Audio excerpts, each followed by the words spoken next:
है गाइस, कैसे हैं आप सब? उम्मीद करते हैं आप सब बढ़िया होंगे। अरे भाई रुक जा भाई। हम लोग का यहाँ उड़ू से होम टाउन पे छोटा सा देख सकते हैं आप लोग। बड़ा मज़ा आया था, बहुत मज़ा किए। उसके बाद हम लोग निकल गए सुबह को रायगंज के लिए, डॉक्टर को जाना था इसलिए।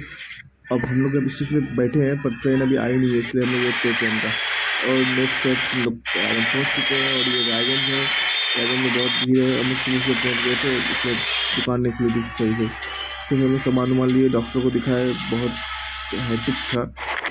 फिर हम निकल गए वहाँ से, फिर हम लोग तेलता गए वहाँ से, फिर तेलता से फिर बाढ़ से आना पड़ा, इसलिए हम लोग अभी बाढ़ से में, फिर यहाँ से खुलेगी तेलता जाएगी, फिर तेलता से आएगी। और इस रास्ते में पता है क्या हुआ? बारिश पड़ गई। कितना अच्छा मौसम हो गया था भाई, देख सकते हैं आप लोग। बारिश पड़ा था, बहुत खतरनाक बारिश पड़ा था। और अभी हम लोग पहुँच चुके हैं सालमारी, इसलिए